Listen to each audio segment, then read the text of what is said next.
오늘은 노동 안전의 역사적 고찰에 대해서 얘기를 하도록 하겠습니다. 사실은 우리가 안전을 사업장에서 이렇게 활동을 하기 위한 여러 가지 방법들을 하고 있는데요. 근본적으로 우리가 왜 안전을 해야 되는지, 또 안전에 대한 책임의 주체가 누구인지가 이제 역사적으로 사실은 올해 200년 넘는 이런 산업혁명 이후에 산업화 과정에서 이제 발생을 했습니다. 그래서 여기서는 법적 책임에 대한 것이 사실은 주된 내용이 될 거라고 보여집니다. 여러분 이제 3월 8일 지난달이죠. 3월 8일이 무슨 날인지 아십니까? 세계 여성의 날이었습니다. 세계 여성의 날이었습니다. 세계 여성의 날인데 세계 여성의 날은 1908년도에 뉴욕에서 10만 명의 여성을 포함한 노동자들이 근로조건의 향상, 그 다음에 여성의 참정권을 보장하는 그런 거리 시위를 했습니다. 그거를 이제 모집해서 그 이후에 이제 여러 가지 노력을 통해서 세계 여성의 날을 제정입니다. 오늘은 4월 28일이 지금 산재 근로자 추모의 날이잖아요. 아까 이제 서두에 어원이 기원이 된 게 방콕의 사고도 있지만 미국에서 처음 시작됐을 때는 4월 28일이 미국의 오샤법이 제정된 날입니다. 그래서 미국의 노동자들이 오샤법이 제정이 4월 28일 날 사인함으로써 산업안전보건법이 제정이 됐습니다. 그거를 기념하기 위한 것이 또 산재 노동자 기념일의 하나의 역사가 됩니다. 제목이 이제 여러분 이 피츠버그라고 아십니까? 미국의 피츠버그라는 도시가 있습니다. 미국 동북부에 있는 도시죠. 펜실베니아 주에 있는 도시인데 알게네이 주의 도시인데 시간을 110년 전으로 되돌려서 우리가 보도록 하겠습니다. 110년 전에 피츠버그에서 일어났던 지금 보시면은 영어가 또 있죠. 베네딕 칼렌 인더스트리 포더 알게네이 카운티라 그래가지고 이 주에서 발생했던 1년간 1906년도 7월부터 1907년도 6월까지 칼렌더입니다. 빨갛게 표시된 게 그 지역에서 사망했던 근로자의 수입니다. 근로자 총 얼마가 되죠? 595명인가 될 정도입니다. 한 해 발생한 사망자 한 도시, 이 도시의 수가 한 60만 명이었습니다.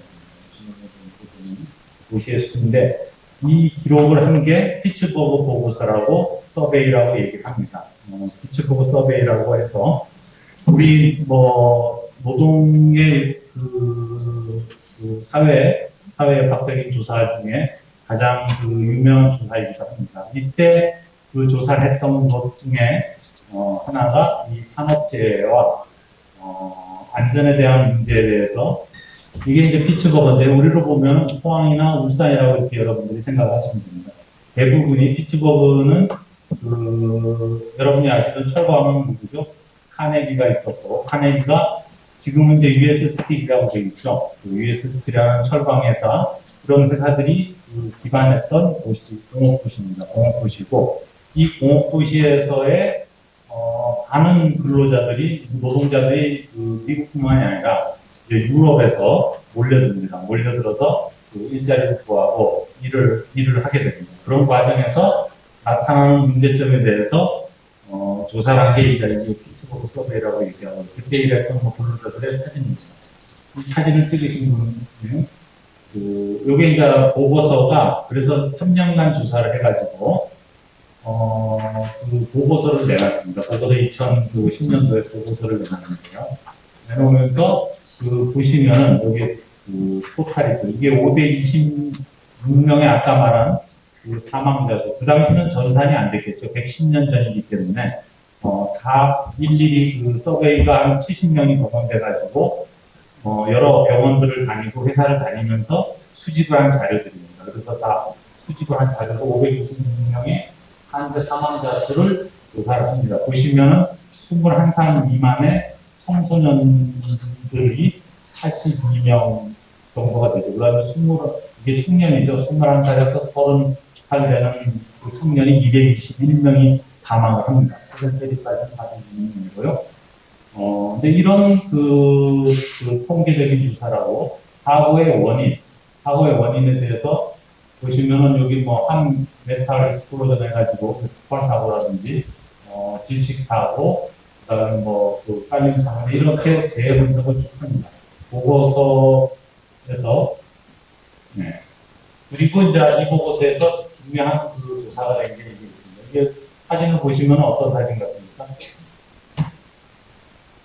이 사람이죠. 뭐 로백은 아닌데요. 자 여기 보면 이게 컴펜세이션에 대해서 조사를 했습니다. 컴펜세이션이라는 거는 산재를 통해서 보상을 얼만큼 받았는지를 그 인터뷰를 해가지고 조사를 했습니다. 조사를 해보니까 쭉 여기 보시면 어때요? 여기 지금 뭐죠? 눈을 잃거나 팔을 잃거나 다리를 잃거나 이랬을 때 보상 금액들이 나옵니다. 여기 보시면은 뭐죠? 눈 하나를 잃었습니다. 이럴 때 3명은 보상을 한 푼도 받지 못했어요. 그리고 제일 많이 받은 사람이 $200. 200달러면 얼마죠? 우리 돈으로 하면 2, 3, 30만 원 정도. 지금의 그때 가치로 환산하면은 한 15배 정도 됩니다. 지금에. 그러면은 지금 돈으로 환산해도 한 300만 원, 500만 원입니다. 여러분이 이제 눈을 하나를 그 가족이 눈을 잃었는데 회사에서 보상되는 금액이 500만 원 받고 보상을 여러분들이 합의를 할 수 있습니까? 못하겠죠? 이게 그 당시에 미국의 현실이었다라는 거예요. 그 당시에는 이게 500만 원 받고 합의를 해줬다는 겁니다. 산재로 그 눈을 하나 잃었을 때도. 이러한 이제 그 조사를 하고, 네. 이게 피츠버그 서베이 보고서가 총 6개로 이제 보고서를 제출합니다. 여성의 이제 그 사회적인 어려움, 그 다음에 이제 가장 중요한 게 워크 액시던트 로우라고 얘기를 합니다. 작업장 사고와 법률과의 관계. 이때 법률은 어떤 법률일까요? 산재 보상에 대한 법률입니다. 산재 보상에 대한 법률. 여러분이 여기 계신 분이 모두가 이제 우리가 직장에서 일을 하면은 산재보험으로 보상을 받게 돼 있죠. 뭐 국가에서 받든지 어디서 받든지. 이게 지금은 당연한 걸로 우리가 생각합니다만은 110년 전에는 이게 당연한 게 아니었습니다. 당연한 게 아니고 무슨 원칙으로 보상을 하느냐. 우리가 민법상 과실책임의 원칙에 따라 가지고 보상을 하게 되어 있습니다. 과실책임의 원칙은 지금도 살아있죠. 하지만 산재에 있어서 과실책임 보상을 민법상 과실책임을 따지는 게 과연 근로자들이 살아날 수 있을 것인가가 당시에 퀘스천이 됐던 겁니다. 그러면서 이 연구조사에서 가장 핵심적으로 참여했던 사람 중에 한 사람이 이제 요게 이제 그 워크 액시던트 로우의 그 보고서에서 산업재해 원인하고 경제적 비용, 그 다음에 사업재해 배상 책임이 어떻게 되고 이런 것들 쭉 굉장히 그 조사하고 인터뷰하고 뭐 인문도 조사해보고 이렇게 했어요. 뭐 여러 가지 생생한 에피소드인데 요 옆에 계신 분은 루이스 하인이라고 유명한 사진작가입니다. 지금 여러 가지 노동 사진에 대해서는 여러분이 모든 많은 사진 중에 옛날 그 1930년대까지 사진에 이분이 찍은 사진이 제일 많을 겁니다. 그리고 이분이 이제 크리스탈 이스마일이라고 변호사입니다. 이분이 이 연구 서베이에 왜 참여를 했느냐. 이 지금 사회조사를 하면서 그 직장에서 일하는 근로자들이 그 재해를 당하는데 정당하게 보상을 받지는 못한다는 것을 일깨워줍니다. 그 받지 못하는 이유가 결국은 우리의 법과 제도의 문제라는 겁니다. 그 보고서에서 이제 그 이스트만 여사가 이제 이렇게 씁니다. 피츠버그 거리가 슬픈 거는 당연하다라고 얘기합니다. 60만 명의 시민 중에 매년 500명이 사망을 해요. 그리고 부상자나 사망자가 가족이 이 보상을 받으려면 어떻게 해야 되느냐. 법원에 가서 사업주가 과실이 있다는 것을 입증을 해야지 그 사람이 보상을 받을 수 있습니다. 하지만 기업은 유능한 변호사라든지 이런 사람들을 써서 자신의 과실, 이 없다라는 걸 입증을 하고 있기 때문에 근로자들이 이 보상을 받는다는 것은 불가능하다라는 것이 피츠버그 보고서에서 얘기를 합니다. 그러면서 결국은 산재보상이라는 별도의 제도를 만들어야 된다라는 주장을 합니다. 이 주장이 이제 사회적으로 미국에서 반향을 일으켜서 1910년도에 최초로 뉴욕주에서 산재보상법이 제정이 됩니다. 근데 이제 1911년도에 유언 판결을 받아요. 이게 민법상 과실책임의 원칙하고 맞지 않는다라고 했는데 그 해에 그 셔츠 만드는 공장에서 프라이블 셔츠 그 공장에서 대형 화재가 나면서 146명의 근로자가 사망합니다. 이게 언론에도 젊은 그 노동자들이 찾지도 못하고 그러니까 비상구가 닫혀 있고 그런 공장에서 일을 하다가 146명이 불에 타 죽는 참사가 발생합니다. 미국에서 특히 젊은 여성 근로자들이 이제 거기서 불에 타는 것을 시민들이 목격을 하고 다시 뉴욕주에서 그 법을 다시 제정을 해가지고 산재보상법이 미국에서 최초로 제정이 됩니다. 지금은 말씀 죄송한데 지금 반 넘었거든요. 네, 알겠습니다. 결국은 입증 책임의 문제라는 것입니다. 이게 이제 입증 책임의 문제인데요. 이 당시에 이제 입증 책임의 문제가 법을 아시는 분은 이제 토크라는 개념을 아시는데 이 토크라는 개념을 해결하는 그 보호의 의무에 대한 책임 이걸 갖고 100년 이상을 사회적으로 이렇게 논쟁을 해왔습니다. 그러면서 지금의 우리가 가지는 보상 체계를 붙였습니다. 보상 체계는 이런 식으로 한 100년 거쳐서 이제 제정이 됐고요. 지금 얘기하는, 요즘 얘기하는 우리 로렌스 보고서에서 얘기하는 거를 이거는 이제 자료를 보시면 되겠습니다. 자료 보시고 로렌스 보고서가 갑자기 이제 작년부터 많이 얘기했어요. 자율규제 주관으로 노동부에서도 하자라고 하고 위험성 평가와 자기 책임의 원칙이라고 얘기했습니다. 처음에 아까 양 의원님인가 말씀하셨지만 자율규제라는 것은 책임이 약해지는 걸까요? 높아지는 걸까요? 로벤스 보고에서 얘기하는 거는 이겁니다. 핵심 중에서 그간에는 정부에서 모든 규제들을 만들어요. 근데 개인은 그러면 개인이라고 하면 사업주를 얘기를 하는 겁니다. 사업주는 그 예방에 대한 자기가 책임을 정부에서 만드는 것만 따르는 게 과연 정당한 것이냐 이것에 대한 이제 논란이 있고 그것이 그렇게 하면 안 된다. 그렇게 하기보다는 기업에서 원칙에 맞는 규정을 만들어서 그거를 책임지고 이행을 하라는 게 로벤스 보고서에서 요구를 했던 거고 그게 이제 영국의 산업안전보건법에서 반영해서 쉽게 말해서 위험성 평가나 이제 이런 것이 있지만 이것에 대한 입증 책임을 누가 해야 되느냐 사업주가 해야 된다는 겁니다. 이게 이제 알랍의 기본적인 원칙입니다. 위험성 평가의 원칙이고요. 3중 알 텐데 주로 이것에 대해서 이제 스위치홀더가 누구냐 이건 재판에서 이게 1948년도에 이제 판례로서 형성된 개념입니다. 에드워드하고 국립 방산위원회하고 판결에서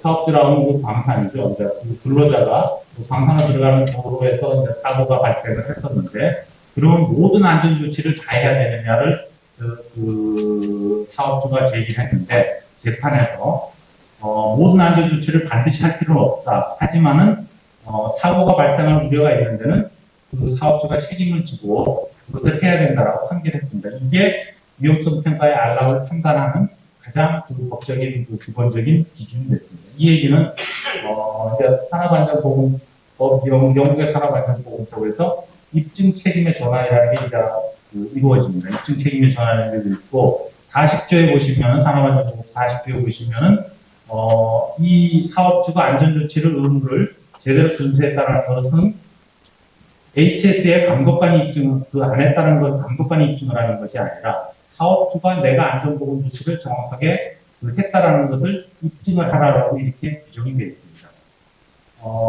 이게 이제 또 2002년도에도 그 영국에서 이제 한 사고가 난 회사에서 유럽 인권법에 따라가지고 이게 뭐 인권법이라는 것은 우리가 말하는 그 문제 추정의 원칙이라든 뭐 이런 여러 가지 원칙에 따라서 그 왜 내가 그것을 입증을 해야 되느냐는 그 헌법 소송을 제기했어요 영국에서. 하지만은 이제 항소법원에서 영국의 산안법이 그 사업주가 책임을 입증을 해야 된다는 것이 정당하다. 그 정부에서 그 입증을 하는 것은 이러한 사고가 과학적으로 통계적으로도 유의미하다라고 얘기를 한다 그러면은 그것에 대해서 대응책을 내놓아야 될 것은 사업주의 책임이라고 이렇게 얘기를 합니다. 여러분들이 이제 지금 그 중첩법에 대한 뭐 여러 가지 논란도 있고 혼란도 있고 그 해석에 여러 가지 얘기들이 있습니다. 결국은 우리가 한 100년, 50년 뒤에, 100년 뒤에 되돌아보면은 아까 처음에 제가 얘기했던 산재보상법이 만들어졌을 때 당시의 개념, 지금 산안법이나 우리가 중첩법에서 받아들이는 이러한 개념들이 당연할 거로 이 생각을 할 겁니다. 하지만은 현재 있는 우리들은 좀 혼란스럽게 생각을 하겠죠. 혼란스럽다고 생각을 하겠지만은 결국은 시간이 지나면은 이 위험에 대한 것은 위험을 관리하는 사람이 그것에 대한 안전하게 관리했다는 것을 입증을 해야 된다는 것이 그 영국법에서 얘기하는 거고 그게 리스크 어세스먼트를 해야 되는 가장 중요한 것이라고 생각을 하고 우리가 위험성 평가를 실시를 해야 된다라고 사업장에서 이해를 하시면 되겠습니다. 네. 뭐, 이러한 관점에서 제가 이제 쭉 다 설명을 드렸고요. 이게, 나머지 자료를 보시면 되겠습니다. 이상으로 제 발표를 마치도록 하겠습니다.